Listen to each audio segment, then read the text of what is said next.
US.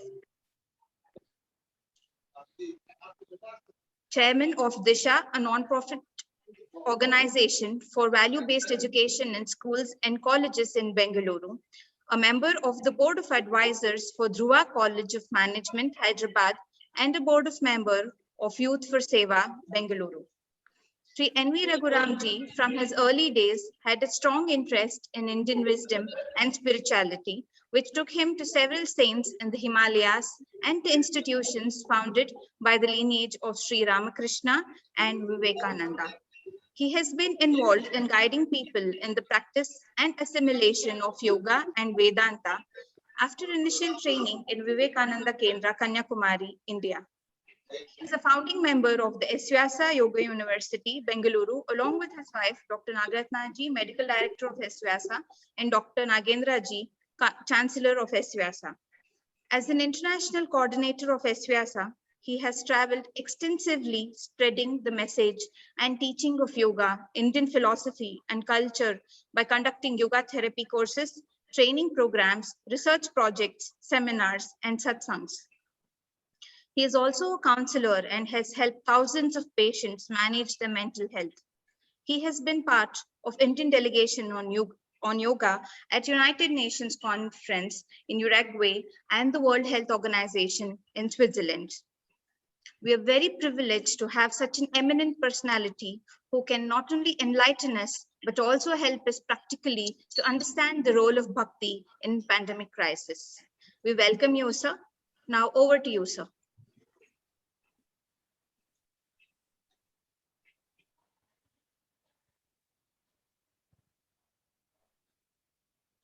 Thank you, Sahana. Thank you, Vijay. And also, I must thank the authorities of La Kalush University for inviting me for this nice topic, the COVID and connection with that with the Bhakti Yoga aspect of it. In the first place, that said that Indian culture has contributed for us in the form of Vedas and also Upanishads and Ayurveda and also yoga, like that it is said. Let me give you, before going to my topic, one very important information. Ayurveda is the only text in the world where it talks about health. All other texts are only remedies for the sickness. Whereas if you look at Ayurveda, the whole Ayurveda is a text for health. World Health Organization wanted almost like 30, 40 years ago, our focus should be health, not sickness. And if you look at anywhere in the world literature, any literature which can really focus on the health, not on the sickness, you don't find anything. Ayurveda is the only text that is there. And enhancing that Ayurveda scope for having the health and then improving the health, quantum leap of the health, and not only at the physical health, but to see that the spiritual well-being, this is what our yoga gives us, provided you understand yoga a holistic way. So therefore, when I say holistic way, that means actually Raja Yoga, Karma Yoga, Jnana Yoga, Bhakti Yoga. All these four different parts of yoga Swami Vivekananda presented to the world is very important. And I'm so glad that La Kalush University has picked up all these four streams of yoga and working in that direction. And I'm so very glad that it is not just only the Raja Yoga, but various other yoga aspects taken.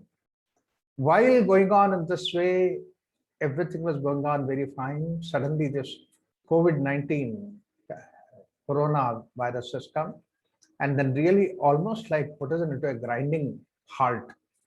But actually, when you look at it, it's a pandemic, no doubt, and it is something which is very important that we need to take care of, is no doubt. But it's like the way that once you are in your guard, you are completely taken care of yourself, then this doesn't even touch you. This is something that we need to really be clear in our minds, in our heart. See that, look, let me follow diligently all the instructions so that I can definitely be not a victim of this coronavirus, and then we can definitely sail through. And So for that, one very important aspect is that this COVID-19 don't consider as something like a like a big demon or something like that. Let us consider that this is like a situation which has come, and the situation demands these are the things that we need to take care of it. Like for example, mask and then social distancing, and then uh, the control in our travels and this and that. If we follow these things, what the beautifully our government of India is time to time suggesting us, we follow that. Let us try to see. Then what happens is that Corona finds a defeat. It is not that we have to defeat or we have to fight against it, because it does not get the feed, therefore that it gets defeated. And that's what is my simple appeal to everybody in the context of Corona. But on the other side, when this happens, as Sahana was mentioning very clearly, that there is something like isolation, there is something like a fear factor. These are all connected with the emotions. Now, what happened to all our intellect, everything? It all has gone into the dry air the moment that we are emotionally caught up. Emotions are very important in our life. In fact, recently that I came across, which has become a viral, about a discussion where somebody asked that intellect is so great, intellect is so wonderful, and all those things are there. And then what about these emotions? And the speaker replied that emotions are wrong, emotions are bad, we should not have emotions. Kind of a thing he was talking about. I was really surprised. And the simple thing is that what gives us the life is these emotions. What gives us the life is these emotions. But then in English, we have a beautiful word in Sanskrit in our Indian culture, which is translated as emotions in the case of English. I think we should understand what is the limitation about the idea of emotions when they talk about emotions, but the way that Indian philosophy looked at the whole area called as the way that we feel. In fact, this happened because that people have given over importance to intellect. Intellect can solve the whole problem is the way that they have almost followed intellect and neglected the idea of emotions. And therefore, basically, that this has taken a second seat. Yes, after all, intellect has all the logic, argument, and it can defeat you by logic. So naturally, that intellect can become overriding over the emotion that we have. It's like the way that when you put a uh, tar road and the tree is there by the side, and then tar road is wonderful. But then what happens? Look at the way over a period of time, slowly the tree sends the roots, spreads in the soil, and then it can even uproot the whole tar road. That means to say, a soft emotions like the roots, that is sap of the tree, life of the tree, and that can really take care of the whole thing. This is what happened. An emotional surge is like the way that the soft sap of the tree and that sap of life, sap of divinity within us is this emotions. These emotions and the way that Indian philosophy calls it as is the bhavana. And we have these two extraordinary faculties within us. One faculty is called as the intellect, and the other faculty is the bhavana. And bhavana we call as emotions, but actually the moment that you call as bhavana as emotions, then sentimentality comes into the picture. And you become very nervous about all those things. All these are because that we have wrongly identified this as emotion. And bhakti is the only practice, only methodology, only understanding where we train our bhavana conditions. So let me talk about few things about this bhavana conditions and yoga, particularly in the context of these things that we are today isolated, and today we have this fear factor. And another thing is that we are in a state of what's happening outside, and that we don't know about it. A lot of things that are there. Now, in fact, added to that, the stories also that you hear really touches your heart, saying that recently also somebody from USA. He said that, look, I have not met my parents almost like 3 years. And now this COVID has come. Let me come and see my parents at least once. And then he was healthy, parents were healthy, everything was fine. And then he landed in Bangalore. When he landed in Bangalore, where he was tested, they said, first of all, you should go for quarantine. Then he was sent to quarantine for a few days, initially some 7 days or so. He accepted because that was known factor. And when he went there, he was found to be COVID positive. And when he was COVID positive, then because he was from USA, that naturally that there were a lot of systems which were not as resistant as for the Indian population it used to be. So naturally, he went into various difficulties of the corona phases and then finally ended up in ICU. And today, he could not see parents could not see him, nobody can reach nobody. And then he is in the hospital fighting with his death. So this is the kind of situation that we hear. This is just one incident that I told, but it is not isolated incident. There are several incidents like that which we hear again and again. Things are happening in this situation of COVID. So all these things, every situation that you hear actually creates a panic within you. This is what one of the English authors, he said that every bell that tolls in the church when somebody dies, understand that's a reminder for you. Actually, it is like that. Every death case that you hear, you identify yourself with that kind of a situation, isolation, death, and all those things. You are into the problem. Let's try to understand, analyze the emotion behind it. One thing about the bhakti is that we have these beautiful bhavana states within us. We are born with that bhavana. Intellect is what the world gives us, whereas bhava is something what we are born with.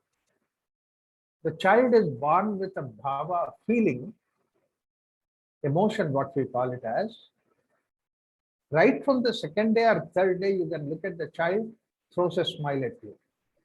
And the moment that you see the child, that there is something like a flowers within you, like the way some swan swings within you. You see that light lightens up, the flowers grow within you. All these experiences are the extraordinary, wonderful experience of an emotion called as love, an emotion called as a feel. This is what is the feeling. This bhavana is something which is very important. Not only that in that child, but you see that the child bhava that is there mesmerizes everybody because that bhava is so pure. In fact, love itself is pure, and child has that. Not only the children have it, when the animals have it. If you have a pet dog or a cat, you see that how much the cat loves you, how much the dog loves you. In fact, 3-4 days you are not home, and then you come back after 4 days. Look at the way that the dog comes running to you. In fact, it is not the dog wagging the tail, but actually it is very often the tail wagging the dog.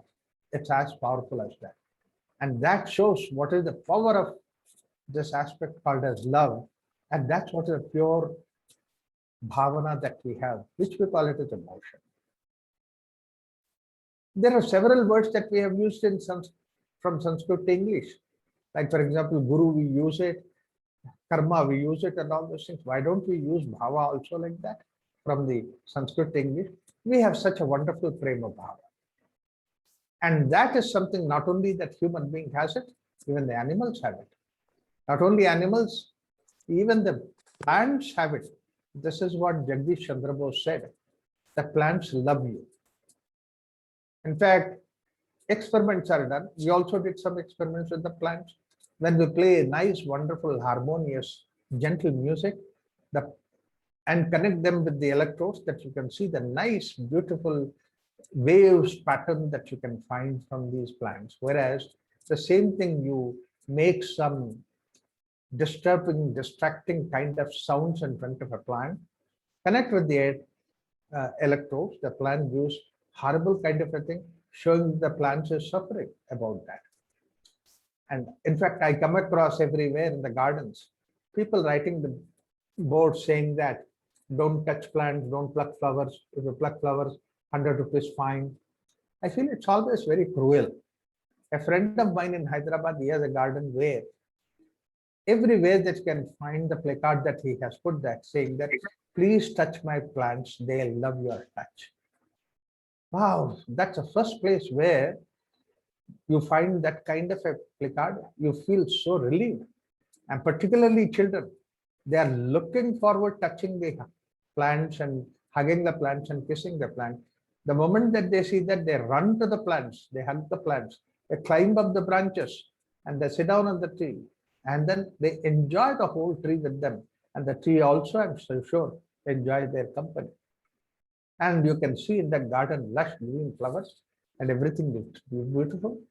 So this is what basically the whole idea of love is. Animals have love, plants have love, human being definitely has love. This is what is the bhava that we are born with. That's the only bhava that we are born with. That's the only way that life manifests. In fact, that's why wherever there is life, there is love. We have the same word in Sanskrit for life and love. Life is called as pranaspandana. Love is called as hridayaspandana. The place is different, but expression is the same, spandana. And spandana matrameva jagat, as the Upanishad puts it, this spandana itself is what is called as the life in the world. And this beautiful spandana that we have, and this is what we call it as bhava. We're all born with this bhava. This bhava is something which gives us such a great assurance. Look at the way the child is looking around for the mother in a crowd where the child lost his contact with the mother because some other women have carried that child. Why? It's wonderful. The child is enjoying, but then suddenly he thinks of mother. Now he starts looking for the mother. You can see the anxiety on his face. But the moment then he finds mother, wow, what kind of an assurance that it gives. The love gives you that kind of assurance from the fear, from anxiety, freedom from the anxiety, freedom from the fear.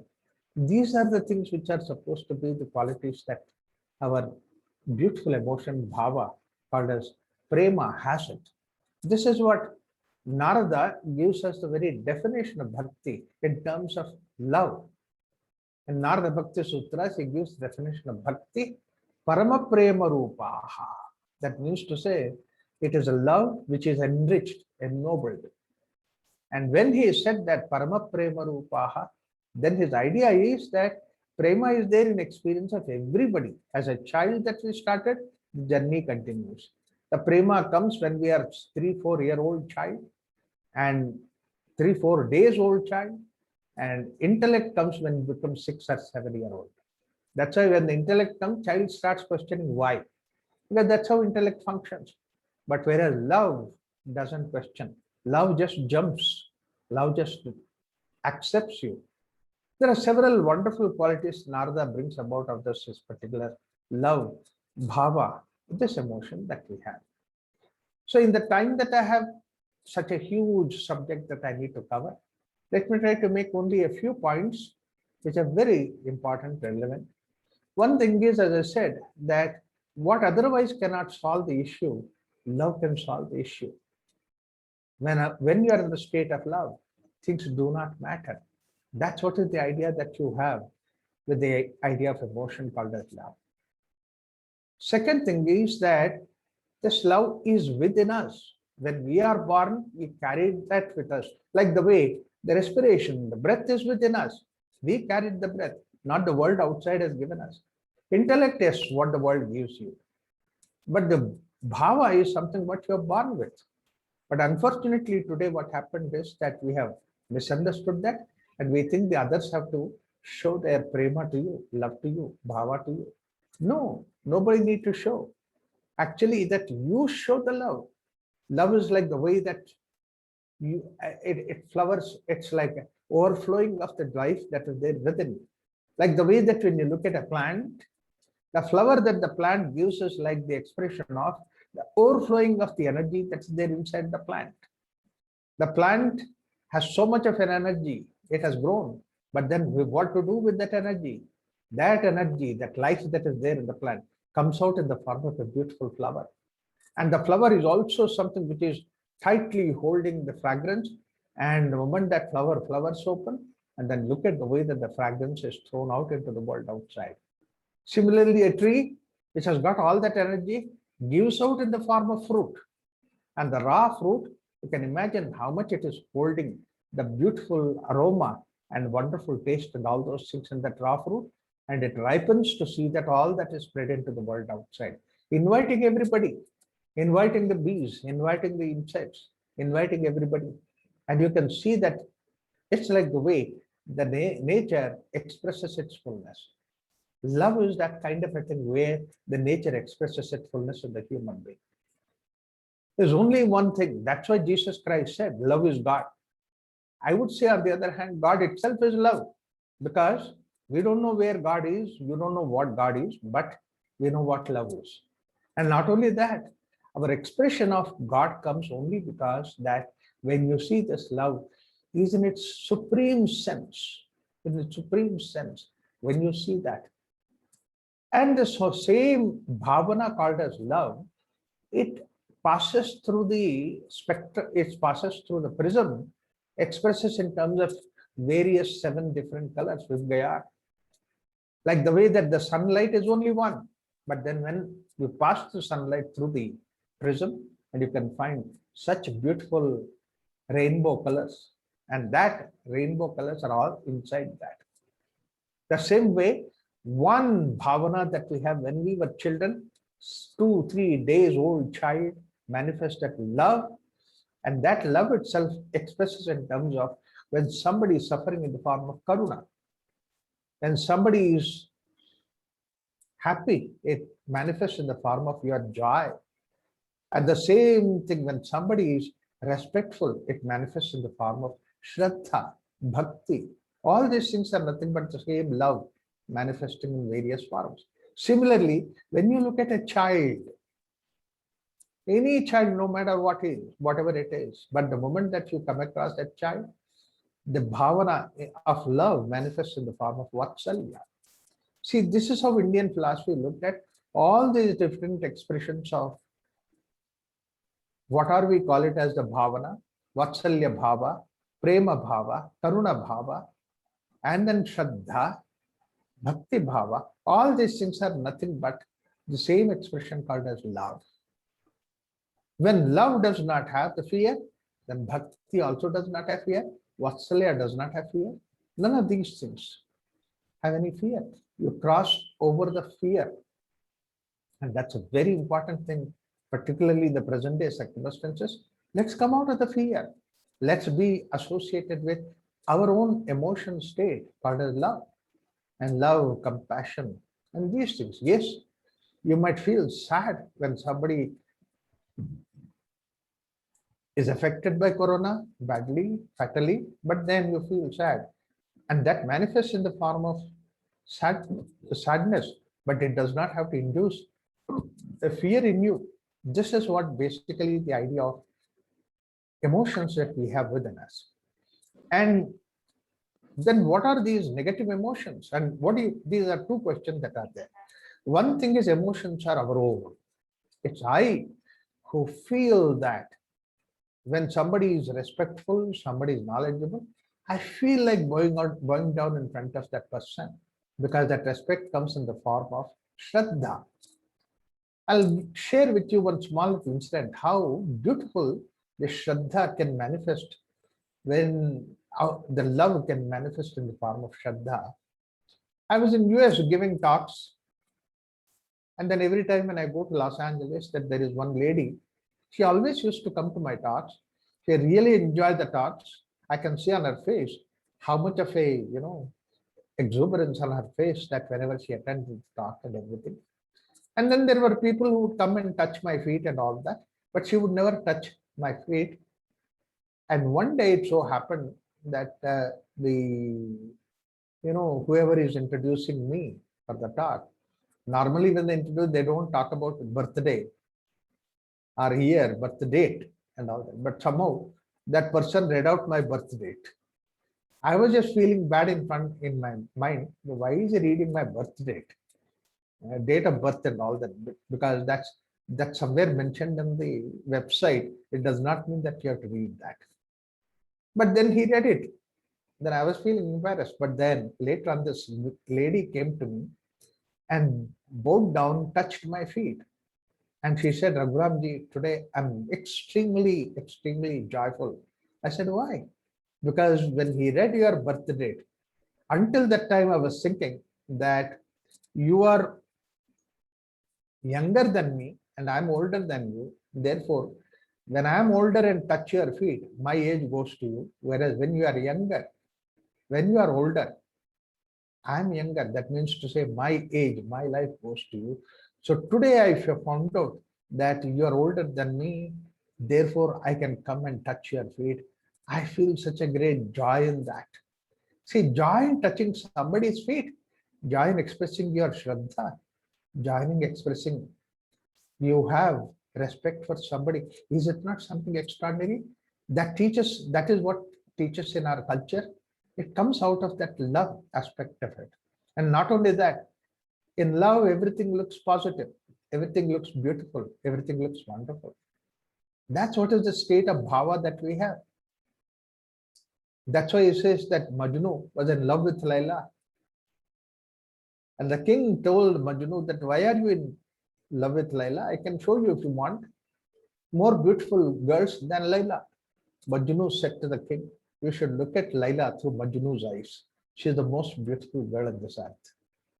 And this is what not only that you find it Laila Majnu, but even Kalidasa says in Shakuntalam, he says, Kanapi swasutam sarojanayaneti ahuyate premataha. When you look at something with your love, eyes filled with that love, it looks beautiful, it looks wonderful. That's what is the idea of love that we have, prema that we have. It makes the world wonderful. That's why Chinese proverb says, heaven and hell, they are not altitudes, they are attitude. If you have a loving attitude, then world look heaven. If you have a hateful attitude, then the world look hell. Look at the way that the Upanishad sages give the expressions. Isavasyamidam sarvam. The whole thing is nothing but divinity. And that's what is the expression which shows that positive idea. And that's what a child like Prahlada said to his father. He said that, look, where do you want me to show God? Where he is not there. That's what is the way. Whereas on the other hand, look at the way Hiranyakashipu, he could not see that love. He could not see that divinity. And he was suffering. So it's not the question of how much that you know. It's not the question of how big you are, how small you are. But the question is that, are you taking in support of this wonderful emotion called as a bhava within us? And that's what is basically the idea. But this bhava itself has a capacity to raise our perception of the world that it is God. Like, for example, I feel like doing something which is helping somebody in the form of compassion. And it's a noble quality that we know. And somebody shows a bit of compassion that I know that's a noble quality. But then if somebody shows that degree of compassion, that degree of commitment that I can't even think of it, then I feel that this person is like God. This person is like God.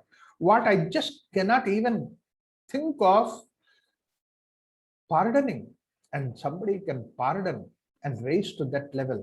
That's how he becomes God. That's what we have all these Puranas talking about. All these stories of Ramayana, Mahabharata talk about it. Look at the simple incident. Anybody would have hated Manthara for the work that she has done, sending Rama for 14 years to the forest. Period. It's a very simple common sense. Though we might have a little compassion and all those things, we might say, yeah, you know, Manthara should not be punished. Okay, all right. She's a poor lady, but then keep her aside. This is what we could think of it. Our compassion towards Manthara may be about 1%, 2%. Whereas look at the way in case of Rama, the amount of love he has shown, the amount of prema that he has shown for Manthara. When he came back from the war and Ayodhya was jubilation with Rama arrival, at the end of all that, it was almost like 1 month that there was celebration after celebration going on and on and on. After 1 month, Rama was left free. Others are engaging in their work. At that time, Rama was alone. He went around the whole palace. while going around the palace that he found out one door which was ajar, which was not opened. The Rama tried to push open that door, which was for years, ages, it was not opened. So there is naturally dust and creaking sound and all that. But as he was opening that door, a female voice from inside comes and says to Rama, saying that, please don't open this door. Then Rama replies her, questions her, saying that, why do you want me not to open the door? That lady voice says from inside, why do you want to open the door? Rama in turn replies saying that, so that sun can come inside. Sun can come inside. Then she says, I don't deserve sun. I don't deserve sun. But then by that time, Rama opened the door, and then there's Manthara who's standing there. And he bows in front of Manthara and says, everybody deserves sun. In fact, there is a meaning behind it, saying that Rama is from the Surya Vamsha, so therefore I have done so much of damage to Surya Vamsha that I don't deserve sun, is the way that she was expressing. But Rama said, you also deserve it. At that point of time, Manthara, with tears in her eyes, she says, Rama, don't you hate me? Don't you hate me for what all that I have done to you? You have gone for 14 years to the forest because of me, and your dad died because of me. All these things happened. Rama said to Manthara, saying that, you don't know, Manthara, what are the great things that happened? Manthara was surprised at Rama. I said, I not only do not hate you, but my love for you is now increased all the more. I was searching for, when I left Ayodhya 14 years ago, I left 4 mothers behind. When I came back, I only found 3 mothers, Kausalya, Kaikeyi, Sumitra. But I was looking for the 4th mother who really brought me up as a child, continuously assisting me. That was Manthara. And then today I found that 4th mother. I'm so very happy. You still like me? You still love me? Rama replies to Manthara saying that, you don't know what all the great things that happened. You know, during this 14 years when I was in the forest also belongs to the kingdom. Forest also belongs to the king. And in order to vanquish all the demons, including Ravan and Tataka and all those things, it has taken me 14 years. And I could not have left behind Ayodhya and gone to the forest to do these things. And it is because of this whole thing that happened, I could go to the forest. And in this whole story, God used you as a bad pawn. That means to say, you took the villain position to make a great thing to happen. So therefore, I have great respect for you. See, when you hear this kind of a dialogue from Rama, then you feel that he is God. See, that feeling of God is the enhancement of a bhava that's there within us. It's for me, the feeling that he is somebody extraordinary, he is somebody great. This is what is the idea. Like the way a small little lamp that I see, it gives us light. But then sun is a combination of a zillion such lamps together. That's why we say sun God. Sun God. This is what is the expression that we have something which is extraordinary as God. And it is that which is responsible for this whole creation. It's responsible for that.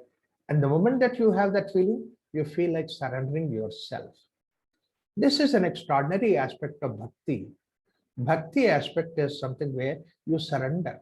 And surrender is very internal. It's very personally. It's not for exhibition outside. In fact, the moment I show my surrender in the world outside, that means I'm trying to impress upon people. Why do you have to impress upon? You feel the surrender inside. That's what is the bhakti. It's like the way, Ramakrishna Paramahansa used to give a very beautiful expression for this idea of surrender. It's like the way the child monkey surrenders to the mother monkey, and the monkey is going round and round. The child monkey holds on to the mother from underneath, and then that monkey jumps from tree to tree, branch to branch, fights with the other monkeys, and jumps from wall to wall, and then trying to find out the food.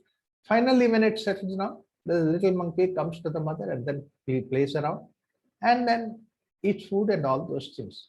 So this is one way. The child is not worried about. Why? Because the mother monkey is taking care of the child. The second way is the way that the kitten surrenders to the cat.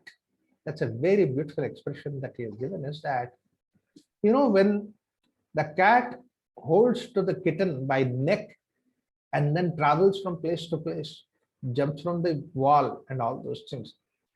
But when you look at the kitten is just sullen, free, easy, let go. Why? Because if the mother's hold is a little loose, the kitten will fall down. If it is tight, then you suffocate. But the little kitten knows that mother knows how much to take care of it. The same way, God knows how to take care of it. Surrender to the God like the way the kitten surrenders to it. Is it not so? Look at the way such a powerful energy source for us called as the sun, and he kept the sun in such a distance. If the sun comes a little closer to us, we get roasted. Comes a little go far away, we will be frozen. But he knows exactly where to keep that. Is it not something extraordinary? He senses the rivers, he senses all this thing. All that shows that we have respect for everything that is there. This surrender, respect that we get is what is called as bhakti. Bhakti is not just only in the temple that you play some bells and all that, you ring some bells and then in front of the God. No, because that we need to conceive God somewhere, that we have the temple, but then God is everywhere. It is for the sake of our conception that God is there in the temple, but otherwise God is everywhere. And this feeling of surrender is something what is called as bhakti. And what happens is that we don't know how to surrender because I'm a self-made man. No, we know how to surrender. Don't we surrender for small little simple gains? Like, for example, I go to the government office to get the things done. I surrender myself in front of the clerk that is sitting there. I go to the railway TT and then surrender myself to get me a seat. I do all kinds of things. We know how to surrender. But small little simple things, surrender can give you such a benefit. Just surrender to the divinity, gets everything from you. So that what happens is that once you surrender, you feel that he is going to take care of it. I follow the principles, I follow the order, but then let him take care of it. He's taking care of us. He's taking care of us before. Did he not take care of us in such a condition that we were in the mother's womb for 9 months? And all those things he has done. When we come out also, we didn't know anything, but then he took care of us to see that how we can grow. So is not God taking care of us? The same way, even this in COVID situation, he will take care of us. There is one thing that is there, that is, love is different from prema, and this bhavana is different from emotions, because emotions is sentimentality. Sentimentality has an aspect of attachment. Sentimentality has an aspect of that will, that I have to own it. I have to, that possession comes into the picture the moment sentimentality comes to the picture. It is wrong. Because the moment that possession comes, the moment that holding on to the comes, then the ego comes up. Love is something, prema is something, bhava is something where you surrender your ego. Like the way mother surrenders to the child. Whatever the time child gets up, wants something, mother provides that, happily provides that, doesn't make any complaint about that. In fact, that's what the appeal of Narendra Modi ji, Prime Minister, when in the first phase that when the COVID came up, how much that he appealed to the people that to take care of them out of love, out of surrender, out of this thing. And all our healthcare workers, he gave them the boost saying that you are the fighters, you are like the army at this particular situation. And everybody rose to that occasion. I know several people who said that what a wonderful inspiration that he has given us. So that means to say the moment that you are inspired by something of love, something of compassion, something of that you are standing with somebody, all these things show the actual practice of bhakti, actual practice of love. Bhakti is not sitting in the temple. Bhakti is not thinking of only one particular God or the other. In fact, unfortunately, what happened is the idea of God is to surrender our ego. But then God himself becomes like our ego. My God is better than your God. My temple is better than your church. My this thing is better than your my. This is what is the way that we have come to. Even the God we included in our my. Unfortunately, that's what is the situation which people have misunderstood about the bhakti, particularly in this condition where you look around, there's somebody or the other who is in need of something or the other. Not anything, you just make a phone call and give them some positive idea, positive outlook. And that's such a wonderful thing that you can give it. You all can do that. This is what is the way that the bhakti has to be done. Adveshta sarvabhutanam maitriha karunayevacha dvesha and dambha, all these things are supposed to be the asuri sampat, negative qualities. Whereas maitri, karuna, all these things are supposed to be daivi sampat, according to Bhagavad Gita, which are supposed to be the soft emotions, good emotions that we are born with. The negative emotions are actually not your own nature. Negative emotions are born out of ego. The moment ego corrupts your love, it becomes like possession. Something which is beautiful, you look at that something which is beautiful, immediately an emotion comes within you, a bhavana comes within you. Wow, how beautiful it is. But the next moment, the ego comes up, corrupts that, saying that, how I wish I had it. Finish. Then the struggle starts. Then the difficulty starts. The difficulty is not because that you appreciate it. The difficulty is because that you wanted to possess the whole thing. Great people are great that they could never convert appreciation to possession. Like Vivekananda was extraordinary because that he could never convert appreciation to possession. When he was in Mysore Maharaja was so pleased with Swamiji. He said, Swamiji, you can buy anything in the Mysore market those days in South Asia. Mysore market was supposed to be the most beautiful market. So Swamiji went there, looked at every shop, and any small little item he would feel so inspired by looking at that. He had all the praise for that, how beautiful it is, how nice it is. You know, the sandalwood work and the inlay work and all those things, ivory work, he was so happy about that. But when the minister who was there along with Swami, he said, can we buy this? Can I write a check for this? Swami said, no, wait. He went around the whole place for about an hour. At the end of it, he said, I'm so satisfied. It's so beautiful, lovely tour. But then minister said, everything is lovely, but I could not even write a check for even one. You did not even possess anything. Swamiji, like a child, said, can we go one more round? See, not to possess, but to feel beauty of it. Enjoy the beauty of it. Beauty belongs to the divinity. Appreciation belongs to divinity. That's what is yoga. Vismaya yoga bhumika. The bhumika for the yoga is supposed to be the sense of wonder. And that we have. Swamiji could never convert appreciation to possession. Let's also try that.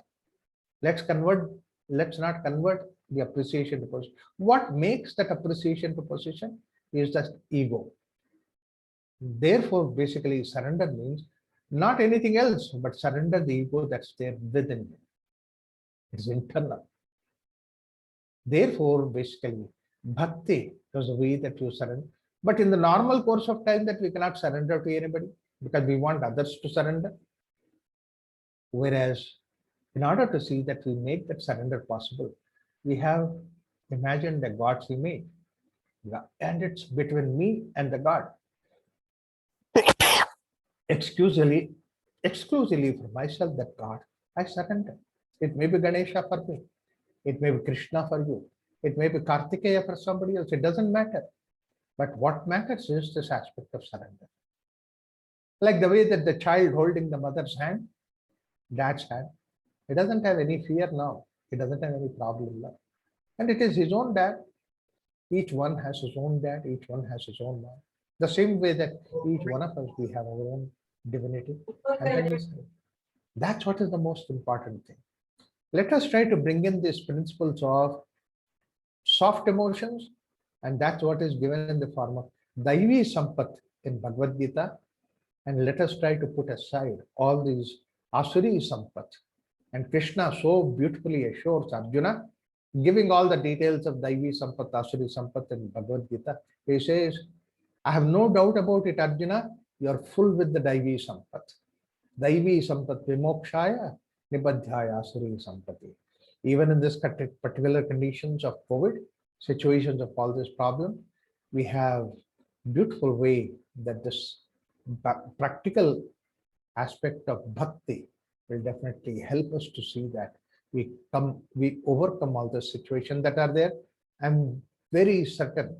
In fact, when we say surrender, it's basically that, yes, there are somebody who has given us some rules and regulations what to follow. Let's 100% follow that. And we have joy in following that. That's what is the aspect to surrender. And also, any situation that's there in front of us, we have the feeling of togetherness. We have the feeling of surrender aspect of it. We are feeling of love, compassion. These are the things we need to do it. Let's do that and make this COVID not as a problem for us. It's not that we have insulated ourselves with the vaccine.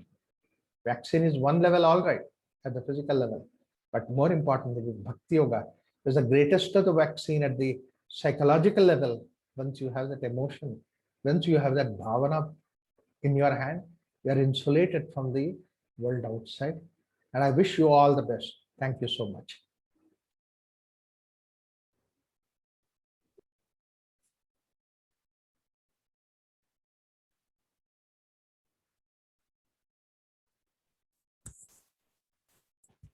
Thank you so much, Raghuramji. Now we will be taking questions. Yeah. Do any of the participants have any questions directed to Raghuramji? You can unmute and come video so that I can see you. Your questions.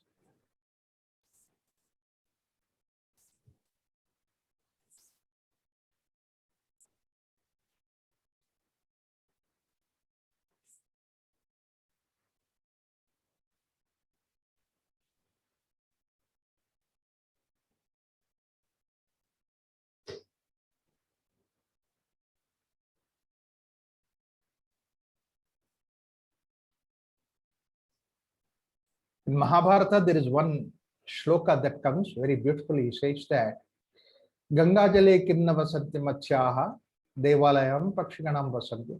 Are there not fish in the Ganga? What happened to those fish? They remain in the Ganga.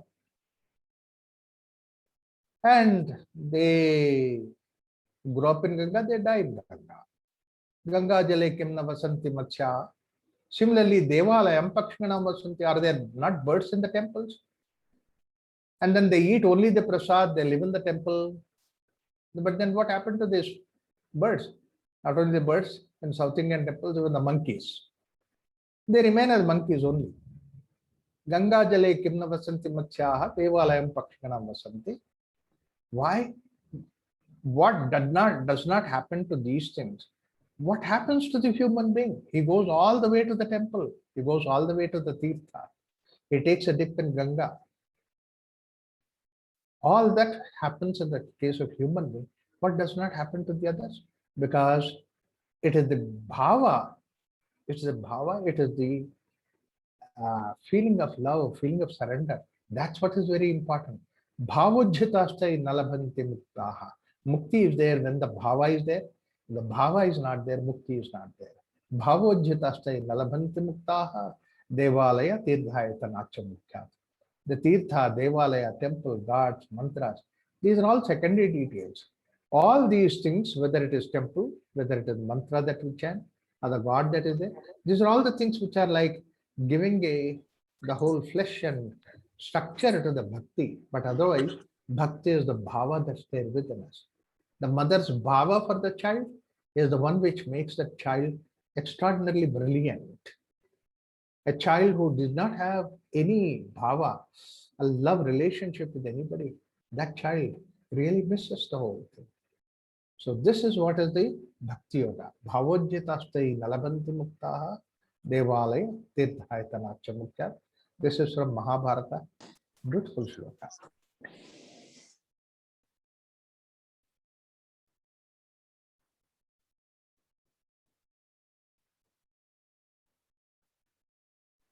Do any of our participants have any questions to Yeah. Raghuramji?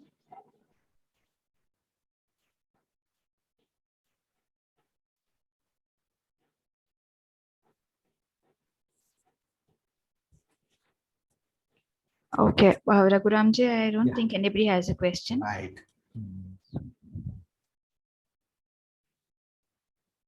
So I take leave of you. Thank you so much for the wonderful. Lakulish Yoga University, thanks Raghuramji for enlightening us about role of Bhakti in pandemic crisis. Despite your recent personal loss and busy schedule, you have made yourself available for the webinar. We are forever indebted to you, sir. Thank you so much. Thank you very much. Wonderful. Moving ahead towards our next session, Bhakti for Health and Wellness. Dr. Vijay Kumar is Associate Professor of Lakulish Yoga University, Ayurveda and Yoga Therapy Consultant, who has also completed his BAMS, MD, MSc Clinical Psychology. He has published more than 40 papers in the field of yoga, psychology, and medicine. He is a well-renowned clinician in the field of Ayurveda and yoga. He previously was the resident medical officer at Arogyadama, a holistic hospital in SVSA University, during which he worked and conducted several camps for the famous Stop Diabetes movement. He was the head of neurology and rehabilitation department at Arogyadama, as well as associate professor at SVSA Yoga University. He has been trained under Dr. Nagratna, Dr. Nagendra, and Raghuramji, of all whom he considered his guru. I request Dr. Vijay to start his session.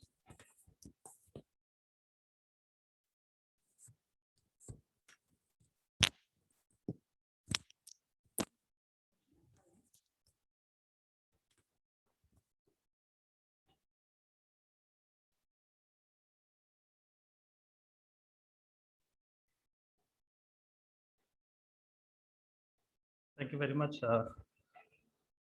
Namaste, everybody.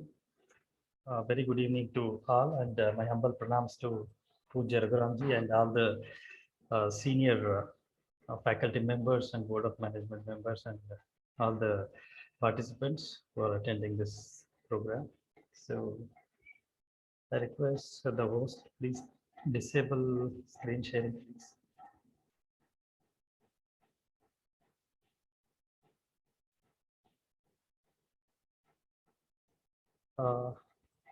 Host, I need you to disable the screen sharing so that I can share the PowerPoint, please.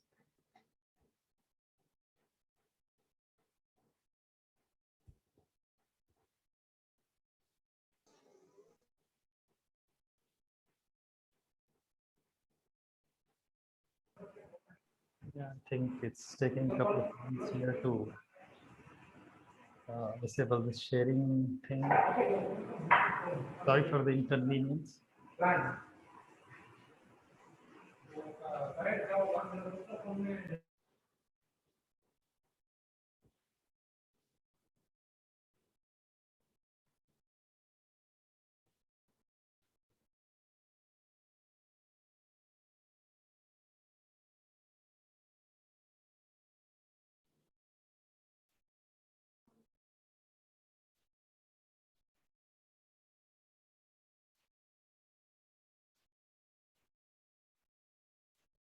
Let me wait for please.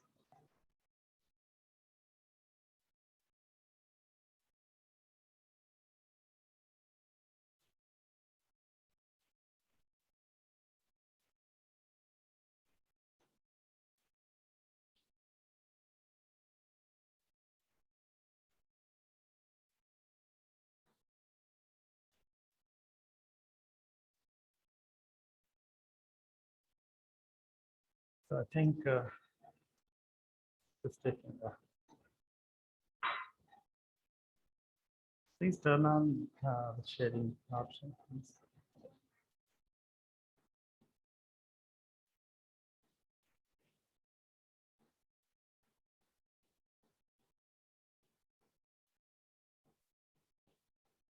I think there is some technical problem. He's trying to set it out.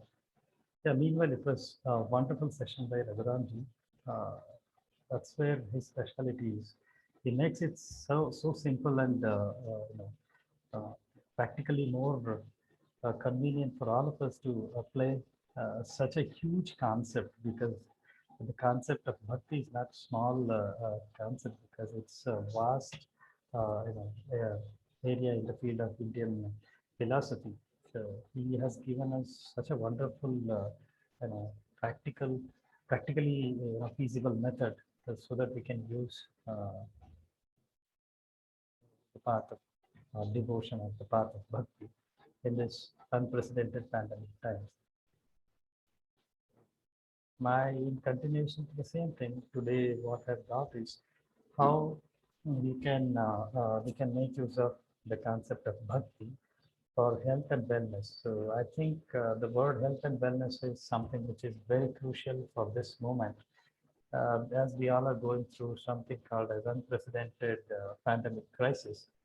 So in this pandemic crisis, if we try to re-establish our normal rhythm, or we want to maintain our state of health or well-being, even those who have been affected by COVID-19, or those who are trying to preserve themselves from contracting from this COVID-19, and even people who are struggling to rehabilitate themselves from this COVID-19 infection. So this whole cascade of this COVID pandemic crisis, how do we manage ourselves to be, in a state of health or try to achieve wellness in this difficult times? So, in continuation to that, today I've got a topic that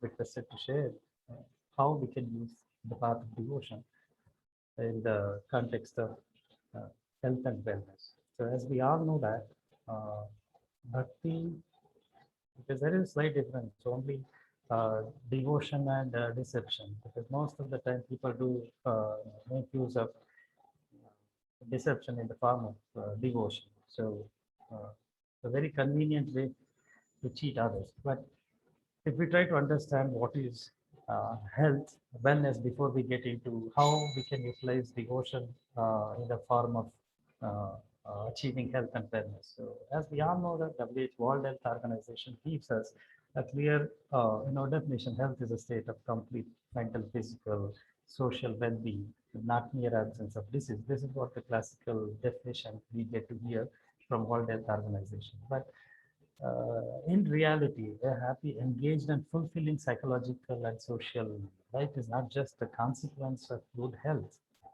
It is what leads people to live a healthy and long life. That is where we are missing.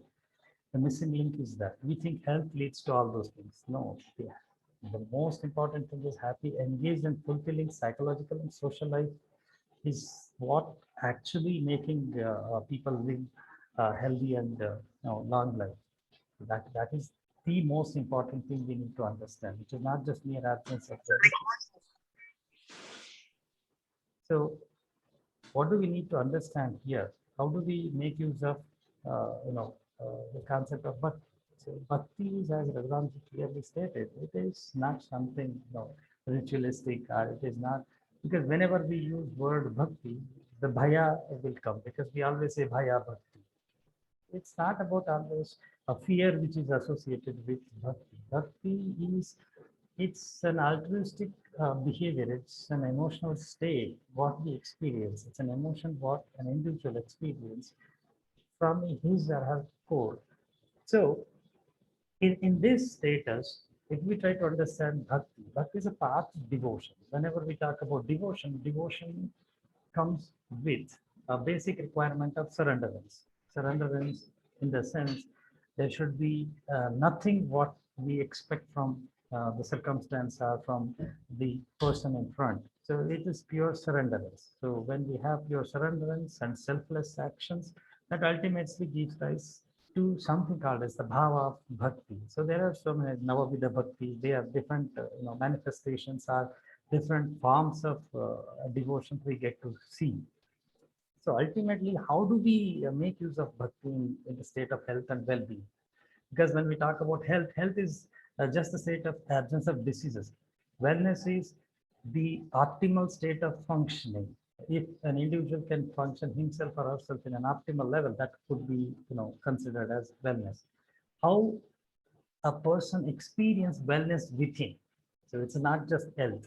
That is where Ayurveda clearly gives rise to the two discriminating words. Like one is arogyam, other one is swasthya. So arogyam is absence of ruja, absence of disease. Swasthya means again, it's a state of well-being. So these are two different things. So one has to achieve arogyam first, health first, then wellness next. So bhakti, culmination of the entire bhakti could be utilized for our emotional regulation, because when we talk about health or wellness, emotions plays a very crucial role. Even if it is a state of health or wellness or sickness, in all the three states, we do always be under the great influence of emotions. So our emotions plays a very huge role, sickness, health, and wellness. So bhakti is the most convenient and most elaborately utilized a tool to transform our negative emotions towards positivity. So that is something which is very, very essential for pandemic situations like right now, what we are going through. So in that way, one can feel total freeness, freedom from the fear and worry. Exactly what we are going right now in this unprecedented times. So even if we try to go further and try to understand how our emotions are interfering our state of sickness, health, or wellness. The entire neurobiology of emotional regulation goes with, we have something called as thinking brain and emoting brain, like emotional aspect of the brain and the cognitive part of the brain. But whether it is about prefrontal cortex or anti-cingulate nucleus, or whether we are talking about emoting part of the brain, that is anterior insular cortex, or whether it is ventricular area, periventricular area. So even if it is amygdala, each and every segment of the brain regulates different aspects of our physiology, and they regulates entire organism's function in a different manner. But ultimately, brain is strictly under the control or strictly under the regulation of what we call it as different aspects or different segments of the brain. So ultimately, brain is not an independent organ. Again, it is dependent on our emotions. So how do we manage our emotion? That plays a very crucial role. Managing our emotions. As Raghuramji stated, like how do we transform our Asuri Sampat to Daivi Sampat, the psychological traits, how one can transform his or her psychological traits from negativity towards positivity. So the entire neurobiology can be altered just by manipulating or just by regulating our emotions. So emotional regulation is something which is very, very crucial for maintaining health and even achieving wellness, especially when uh, times like pandemic. So why do emotional regulation become such a big issue for maintaining health and wellness? Because when we talk about emotional regulation, the adaptive strategies what we go through, whether we are talking about healthy behaviors, whether we talk about unhealthy behaviors, the entire behavioral pattern is based on adaptive strategies, whether we are doing a regular adaptive strategies or we are going for maladaptive strategies. If we are into maladaptive strategies, that gives rise to negative affective states. Maladaptive state, adaptive state in the sense, how do we respond to an external circumstances or situation? So the coping mechanism, rather we call it as the maladaptive strategies gives rise to negative, affective state. Negative affective states increases pro-inflammatory cytokines and the high risk for metabolomic profile. So these are the evidences from the scientific studies clearly supports whether we should have a better adaptive strategies or not. If we have something called as maladaptive strategies, then we will get into the state of increased risk of metabolomic profile. Since vice versa, if we have a better adaptive strategies, we develop positive effective state of our psyche, then that gives rise to reduced pro-inflammatory cytokines and high risk metabolomic profile gets reduced. So that gives rise to healthy lifestyle, our healthy behavior, healthy choices, and then that goes further whether the person gets into the state of health or whether the person is getting into the state of sickness. So the healthy behavior of an individual is purely based on whether the person is actually coping with the situation or the circumstances in a right way, whether it's adapting in a right way or in a maladaptive way. So that decides the entire story. So whenever we talk about bhakti, how an individual can inculcate the concept of bhakti, because when we talk about spirituality, religion, we have so many ideologies, conflicts, and we have so many things with respect to religion and spirituality. Because religion is something what it's like a rule, set out rules. One should follow these rules. These rules has to be followed. So it's just the frame. But what is the content inside the frame? The content inside the frame is nothing but spirituality, because there is no religion without spirituality. Any religion you take it, the basic content of any religion, you name it, spirituality is the content. So the entire process of this bhakti, how we can inculcate a devotion for better emotional regulation, is how well we can spiritualize our day-to-day life. Because see, when we talk about spirituality, it's not something which we go in search of, spirituality from the outer source. Or in the search of spirituality, few people go to Rishikesh, Haridwar. They think only Himalaya is the source of spirituality, or some ashram, or some temple, or as Raghuram said, devotion or bhakti is not being practiced in the only in temples or mosques and churches. It's an attitude. Bhakti is, it's an attitude. Devotion is an attitude one should inculcate. For that, spirituality is the basic supplement. It's like a fertilizer. So if one has to follow, or one has to inculcate this spirituality, or try to spiritualize his or her life, bhakti is again basic content.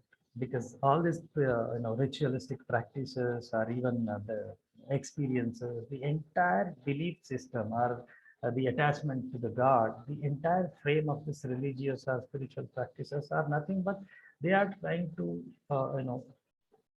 recondition an individual's psychological traits, or we call it as virtues. Because when I practice spirituality, I innately these psychological traits, what we call it as Daivi Sampads, gets activated. That is where we get to see the forgiveness, honesty, courage, self-discipline, altruistic behavior, humility, great being, gratitude, patience, dependability. You see, wide range of positive psychological traits can be seen if an individual practices, the path of a devotion, or in other words, if you try to say, spiritualizing a daily life. So, in order to spiritualize daily life, we need to break the boundaries. Like I have to move out of this physical frame. I have to, explore experientially. I have to explore the higher dimensions of myself. Then I can, surrender to the cosmic self, the cosmic force. Because before exploring my own self, I cannot, surrender to the cosmic forces or cosmic laws. So for that, the basic criteria is let us try to inculcate spirituality. Let us try to be more spiritual. Spiritual in the sense, let us try to explore our own selves. For that, there are so many. Just Narada Bhakti Sutra goes on giving 9 paths of bhakti, forms of bhakti. So anybody can select their taste of bhakti, I would rather say, because it goes with their flavor. So they can select whatever the flavor they want, and they can proceed further. So all these psychological virtues and traits gives rise to a positive emotional status, because that is where the entire trick of stability at the neurophysiological state lies. The positive emotional state at the psyche level reflects the same thing on our physiological status. So whether we are in a positive emotional status. Please, positive emotional state does not mean that I'm talking about maniac state or even schizophrenia status, because I'm not talking about out of the reality. I'm talking about positive emotional status in the sense if we develop all these forgiveness, honesty, courage, altruistic, self-discipline, all these things collectively gives rise to a state of complete psychological or emotional stability. That is where we call it as positive emotional state. That increases our social connections. We become more empathetic. We become more, we develop sense of gratitude. So all these things gives rise to a better immune, endocrine, cardiovascular functions at the physical level, and that gives rise to definitely health. Because when we see the entire physical system gets stabilized, obviously that gives rise to a state of health, what we generally call it as homeostasis. But homeostasis is not, it might not be a appropriate word, because there is nothing stagnant in our physiology. Everything is dynamic. So we rather call it as a homodynamism. So homodynamism is the reflection of a positive emotional status. So emotional distress during pandemic is the biggest challenge, because we might have antiviral drug, antibiotics, and antifungal drugs. So we have so many, even including steroids, oxygen. We have all the temporary fixes for the physical abnormality. But when it comes to psychological damage, because this pandemic is not only causing physical damage, parallelly it is causing psychological damage. Because in Indian context, we can never, we always believe mind, body are inseparable, entities. So if we are suffering physically, which means we are suffering psychologically in the sense even emotionally. So emotional distress, especially uncertainty, ambiguity, loss of control, because we don't have any control over the situation. And each of which is known to be a very strong triggering factors for stress, emotional distress, especially the individualized, including internalizing symptoms like anxiety, depression, and anger. So these are very well established scientific facts because of pandemic, what an individual go through. So together, all together, these emotional distress symptoms and conditions could create a perfect storm for, including emotional distress. It creates a perfect storm. Generally, we refer it to cytokine storming in COVID-19 patients, especially moderate to severe infected patients. You get to hear cytokine storming. Cytokine storming could be seen at the physical level, but perfect storming of emotional distress can be seen at their psychological level. So both the ways, physical, distress in the form of cytokine storming, emotional distress in the form of all these internalized symptoms of anger, depression, and fear. So this emotional vulnerability during this crisis creates a huge impact. It puts great toll on our state of health and well-being. So in this time, we need to focus more, not only at the physical level, like we focus on dietary things and doing asanas, doing pranayama. Yeah, those things are crucial. But along with that, can we try something which which includes or which creates a base for our day-to-day activities?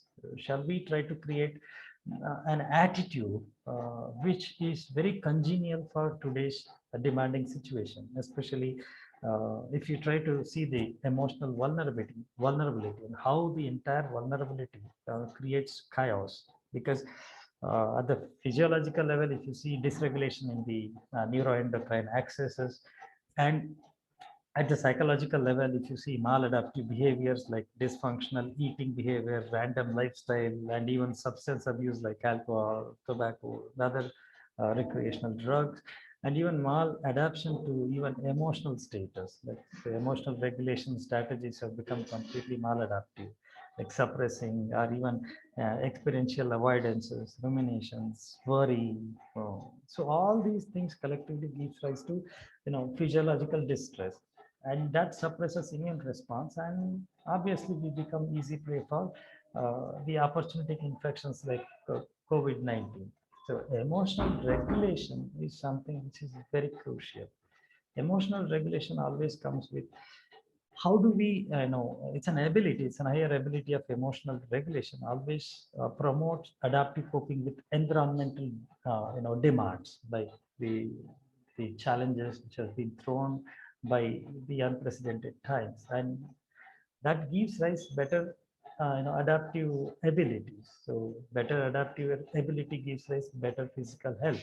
So all these points findings have been published scientifically, but the problem here is we are not keen on inculcating these inputs into our even in a medical fraternity, or even in the clinical practice, or even in the day-to-day life, because we ignore these areas. We think physically, if I'm fine, it's okay. I don't have any symptom. RT-PCR is negative. I don't have COVID. But every second counts, and we have been in the queue. Like we are still in the queue. Like I might be positive if my immune system is compromised. So in keeping immune vigilance is the most important. It's like a need of the hour. In order to keep the immune vigilance, regulating our emotions, culturing our emotions is very, very essential, because when we try to practice devotion in our day-to-day life, even every activity, whatever we do, if we try to inculcate, the essence of devotion into our day-to-day activities, it gives rise to positive emotions. Because right now, what we need, more than oxygen, we need hope. We need some positivity, because we have been constantly bombarded with so much of negativity. So we need some positivity, positive emotions, and we need some satisfaction, at least some belief, like hope.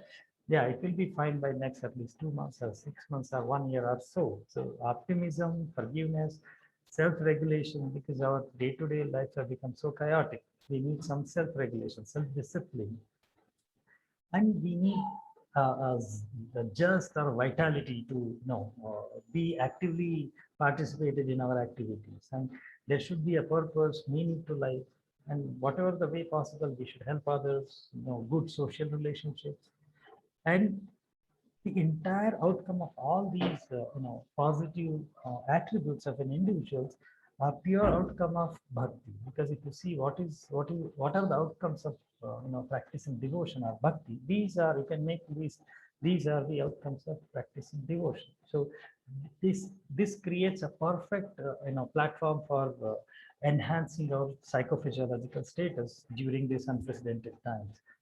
Because bhakti is not just a selfless thing, it's an altruistic behavior. It's like I consider myself and I consider my environment, I consider each and everything. I become totally not just devoted, I become considerate towards everything, not only towards few individuals whom I love or whom I consider. I be considerate of everything, because positive emotion, life satisfaction, optimism, positive relationships, life purpose are prospectively associated with good health. It has been measured with variety of parameters throughout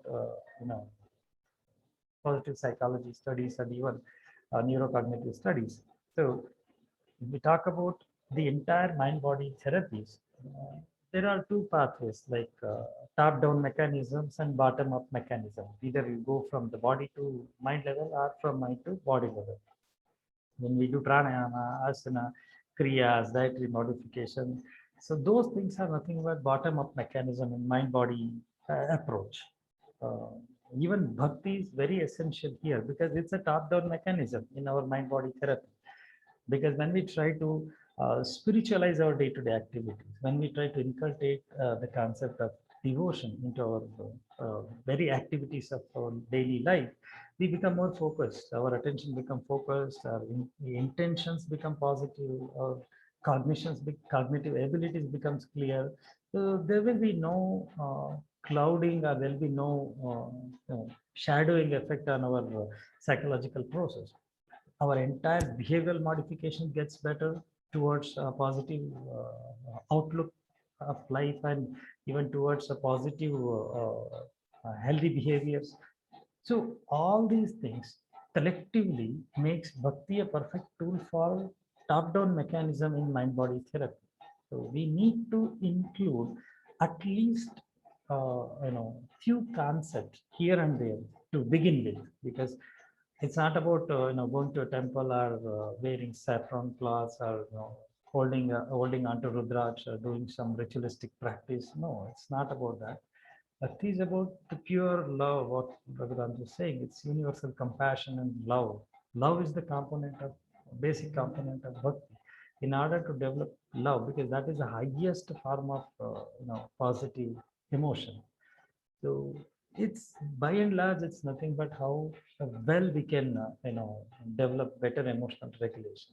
So even when it comes not only for the disease prevention, even for the recovery, like in a couple of studies you might have seen people who who have been exposed to life, like the patient's bed close to the window where the patient could see external life like a plant or a tree or something.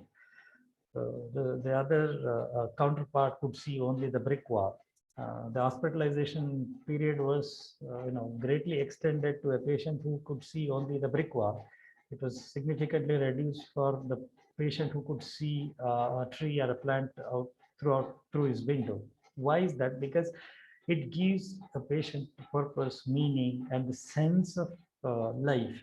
So in order to even cope with the infection or preventing infection or even post-infection, the rehabilitation process, the entire preventive and curative as well as promotive status of therapeutic strategies always comes with a package. So in that package, we should always make sure Bhakti is also one of the major component.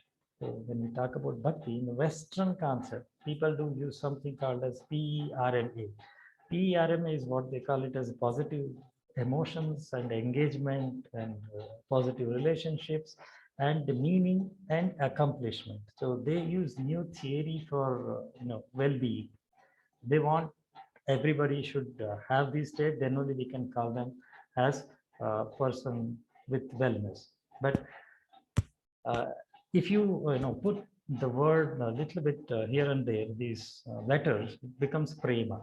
PRMA becomes prema, because what Raghuram is saying, the prema, that's the ultimate form of love, prema bhava, the love again.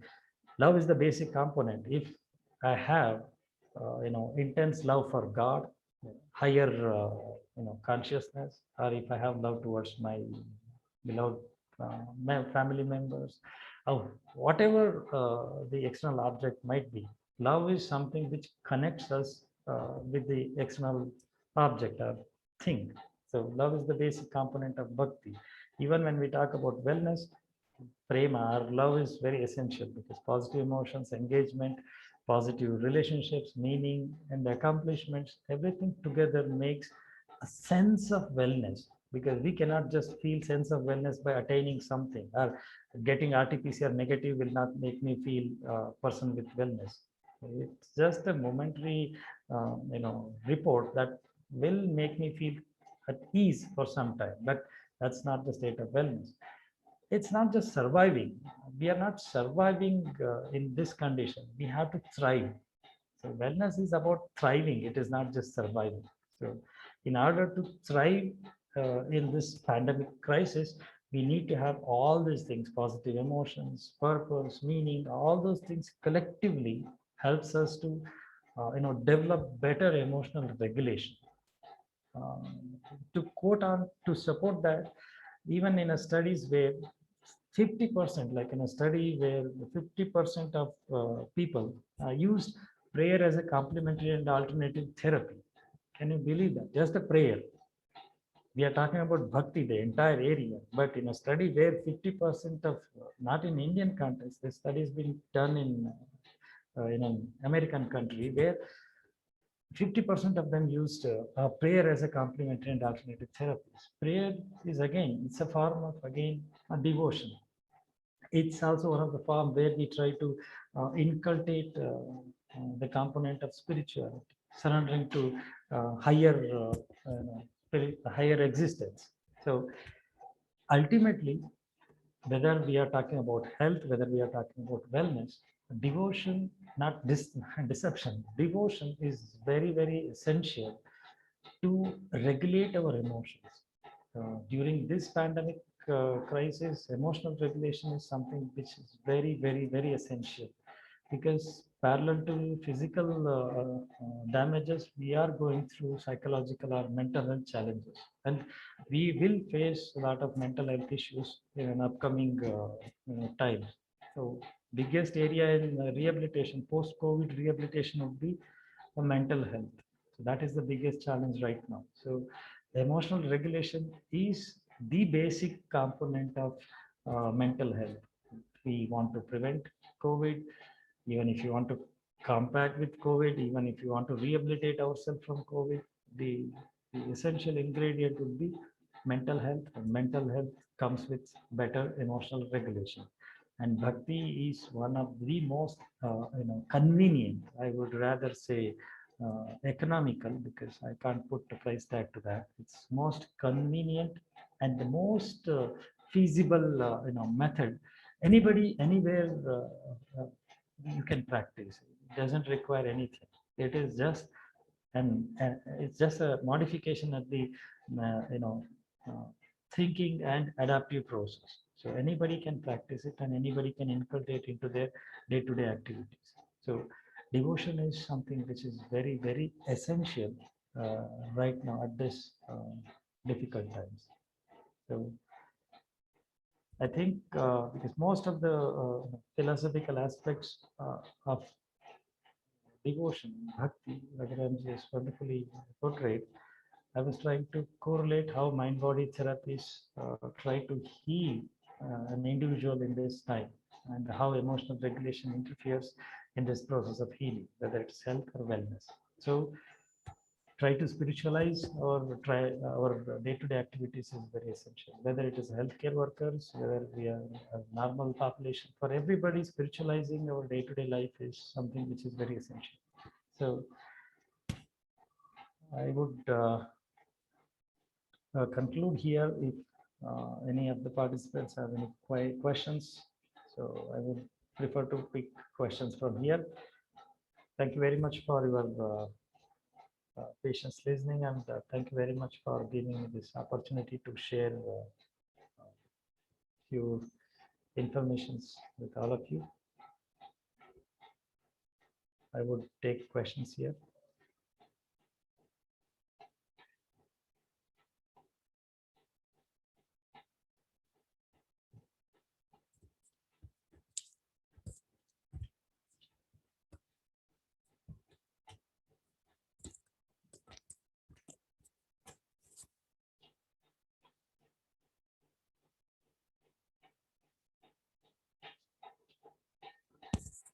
Do any of the participants have any questions directed at Dr. Vijay?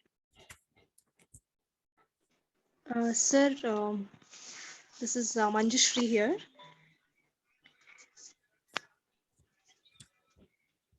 Does loud mantra chanting help specifically? Like, can we, by chanting mantra loudly on a daily basis?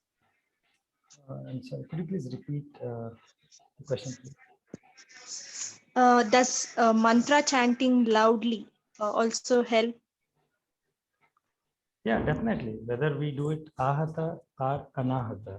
Ahata in the sense whether we do it at a physical chanting, whether we are doing it at the mental level, creating sound or without creating sound. Because the entire phonic mechanism, like what we talk about, sound is an energy, it's a form of energy. And we are also nothing but energy and information. How these different fields of energy interfere.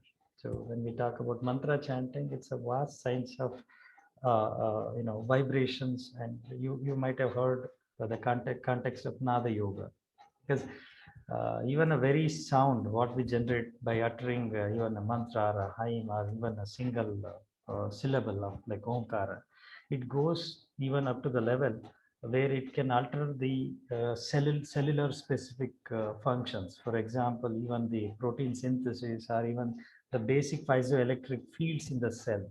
So mantra or even syllable chanting has a huge potential therapeutic benefits on our physiological level.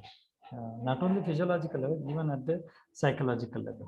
Even it alters our cerebral coherence, like even the brain waves, the brain wave patterns get altered by chanting mantras. A number of studies have clearly documented the psychophysiological effects of mantras. So definitely we can do it. Even physical chanting or mental chanting, both the ways it's fine. It is beneficial.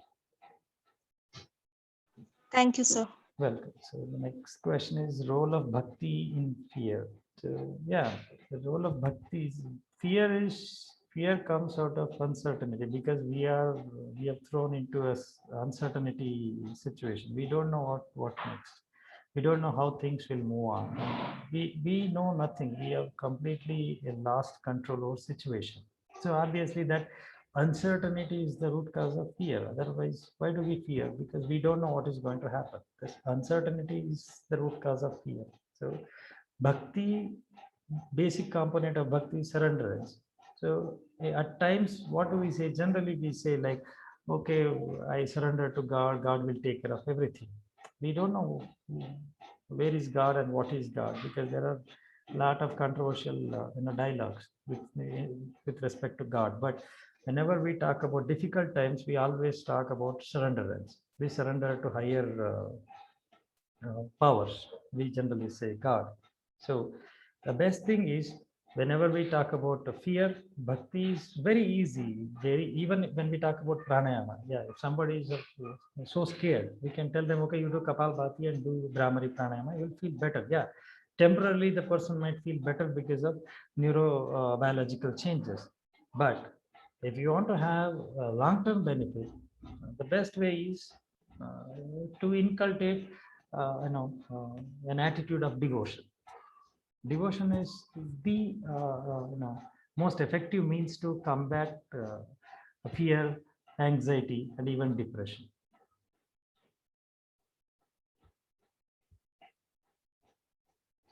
Yeah, the next question: relation of bhakti and anahata chakra. Yeah.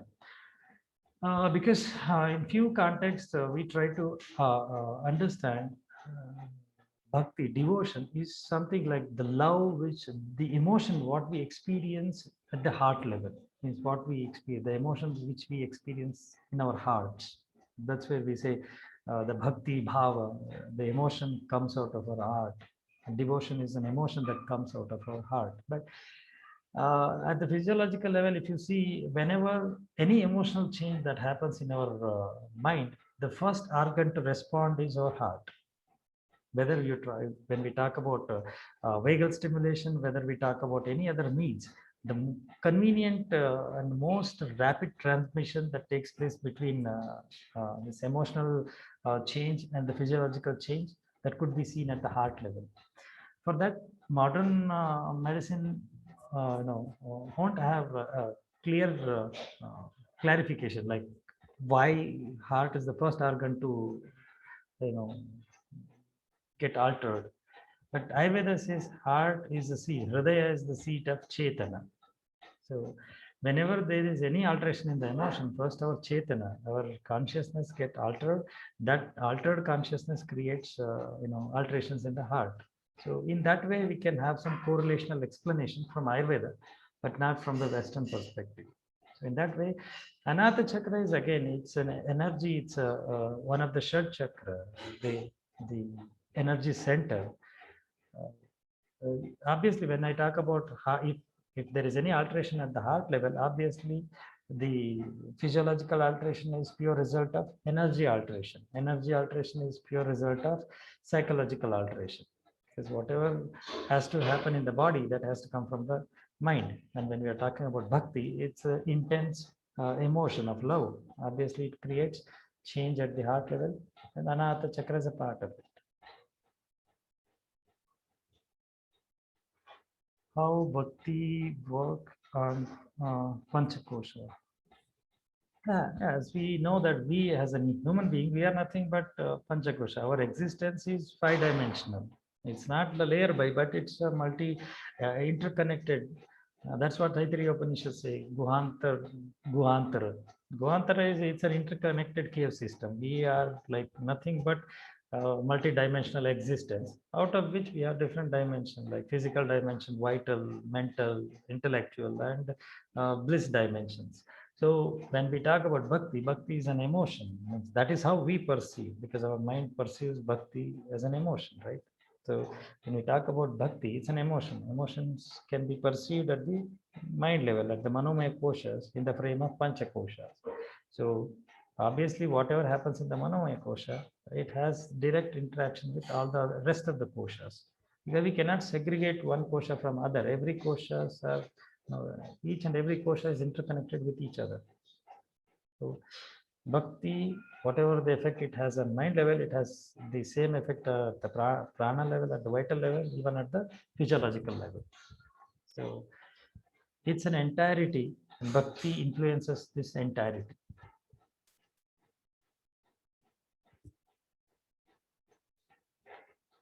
I think I've addressed more or less all the questions. If no further questions, thank you very much. Okay, I think somebody has one more question. In our Indian culture, we touch our elders' feet occasionally. If person is negative by his thought, is it worth to touch his or her feet? See, again, it is an interaction between two fields of energy, because when we talk about two individuals here, respecting elders, respecting somebody is something which is, it's like a behavioral modifications, what we voluntarily perform, because that is how I perceive. I want to show my respect. Sometimes it might be touching somebody's feet or folding hands or even helping others. That does not mean respect can be shown only by touching somebody's feet. If you are touching somebody's feet, if that person is having a lot of emotional psychological construct, obviously that influences our energy field. If my energy field is weaker, then the stronger energy fields will interfere. So if I keep my energy levels optimal, if my field of energy is optimal and positive, no other fields can interfere with my field of energy. So that is the key. If my field of energy is weak, I will be influenced by each and everything. Not only the negativity, even the negative news. One very thought or news could interfere with my field of energy. So keeping my field of energy optimal is the key.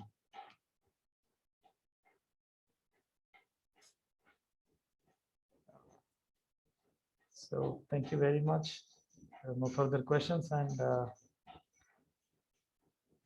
I would be ending the session here. Thank you very much for giving me this opportunity. Thank you, one and all.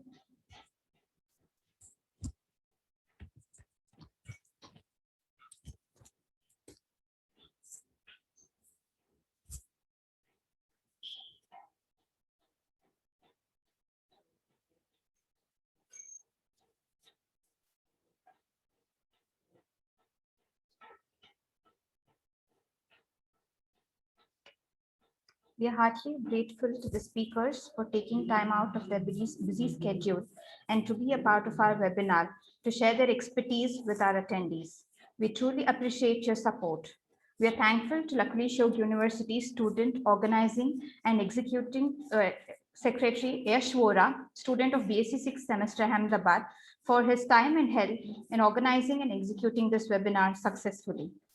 We at Lakulish University take pride in our students who are multi-talented and train them to handle all aspects of life successfully. We are also grateful to our participants who are a part of this knowledgeable webinar. We hope you enjoyed it and we look forward to see you at the future event. Till then, take care and be safe. Thank you, one and all.